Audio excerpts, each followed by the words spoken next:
खुलगी लमगी वाथोक चौथोरकले कांपोपी district के मनुंग चन लेबा लेलोय खुनो अमदी पी मॉर्डन खुलसी कोंसा खुलगी लमने हाइना कोंसा खुलगी विलेज चेयरमैन डी आदाम यंगमैना फोंदोकिबा वाफम लाइबक्थिबनी हाइना लेलोय खुनो अमदी पी मॉर्डन खुलगी खुंजासिंग पावलकले अंगनबा मणिपुरगी हिल एरिया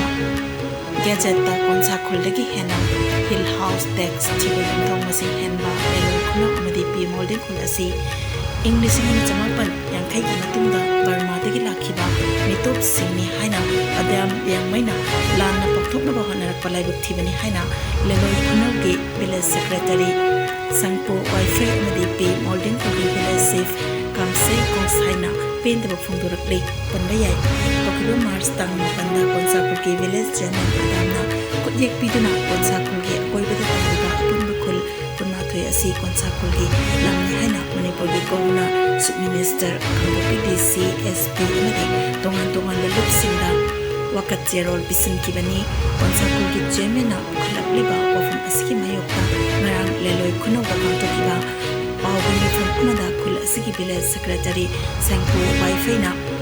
लेलोय खुनो हारिबा खुलसी लेलोय वाइफाई की मुखन दलेगा युथों चांगरों ताबा खुलनी अंगनबा मतमदा लेलोय वाइफाई खुलगी खुलापो इरंबा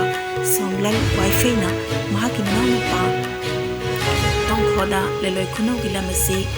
खुदोय तंगंदुना इंग Dissing जमापनी मतमदकी खुलसी लेरपनी हाइखी नकलमदा P Modern खुलगी village safe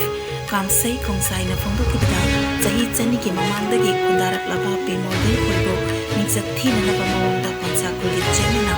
लानना पाक्थोरकपा लाइबक्थिबनी युमथोंग चहुम हेना लेदना कांपोपी डिस्ट्रिक्ट के मनुंगदा लेबा खुल सिंगिलक्ता चौबु खुलमा ओइरिबा पी मॉर्डन खुलबो उकी लालहोबा सिंगी मतेंगना नमफु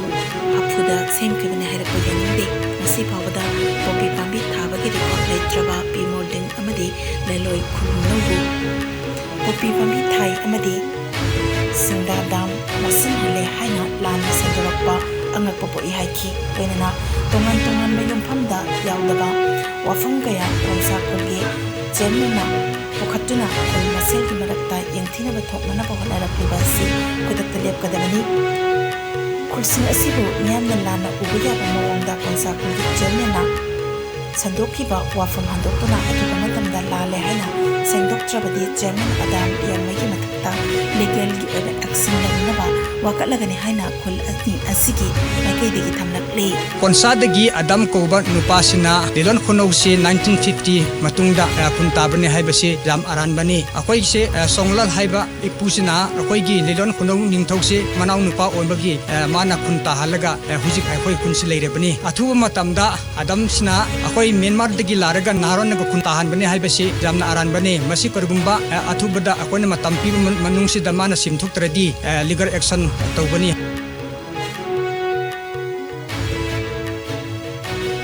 भारतीय जनता पार्टी बीजेपी के निफुहुमदोय सुबा उपकुमोन मरी लेनना ngasi kundrakom kendra ge hanagi miref thangjam mohendro singh yumda BJP की फियाल संगठपगी अचंबा थोरम अमा पांगथोखरे थोरम अदुगा मरी लेनना टीएस महेंद्र ना मियामदा मरु ओइना कुंद्राकोम असेंबली कॉन्स्टिट्यूएंसी लेरिबा प्रजा सिंगा याइपा पाउजेल पिरकले लंदम असिदा मरु ओइना केंद्र असिदा बीजेपी के मपांगल हेन्ना कंखटपा ओइरसन हाइखी केंद्र असिगी मियामना हौजिक लेरिबा सेंट्रल मदी चीफ मिनिस्टर नोंथोमन बेरेना लुचिंबा लेंगा असिना लेपा लेतना पाइखलिबा थबक थोरमसिंग असिदा थाजबा थमिनदुना हेना चौखटपा याइबा केंद्र अमा ओहेनमिनरसी हाइना फोंदोखी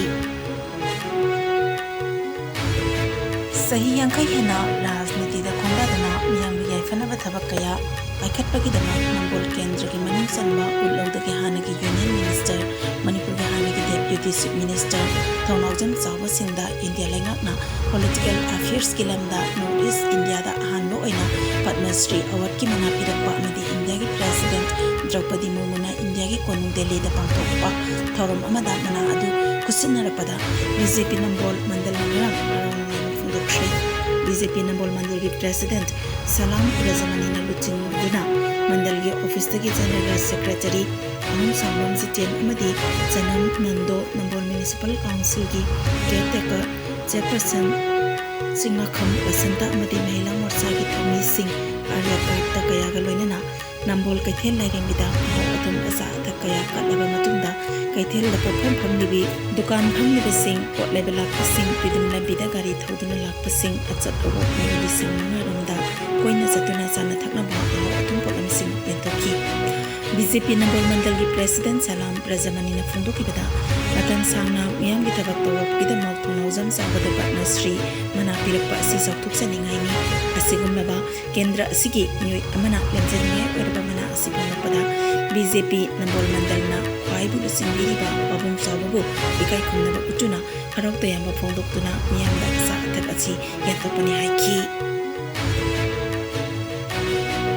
Taruki Matunda, India the Quadigi Yamna, COVID positive, Okibagalina, Okibapum Mari Asida, India the Nonamioi, listening to Trama, COVID positive, everything lucky, and National Oraga, Muetarum de Lekidre, Pagalakubi Zanzada, Marfajani Palda Snake, Taret Mangada Tarakre, upon a confirmed case, Otimari Lakni Futaret, listen to Trama and Supnayanka Mario Cray, a tip case Masina, listen to Mangatamanga or Futareta, and Galakre, and National Oraga, like it about upon me missing. Lakmanga, Lissing Kuntra, Jamapan Kumapan Sukre, Lenasi the Ginaba for the night, the search of Kiba, upon Mamiki Missina, Otimari like Nifuma toy, Lissing Malfuni toy, Jamanga Kuntran Yokre, Lenasi the Ginatu Nanaba, Baxin Gatukiba, upon Mamiki Missina, Gotizani Kun like Mfutaru, Lissing Taranipal, Hen Cray, Malingi in a COVID license by the Gihena, so all level vaccine in the USA Handa, Indiana and Isuba, France, Nahum Suba the lady. Awanopok State Chingi Oinadi, Assam na Ahanba,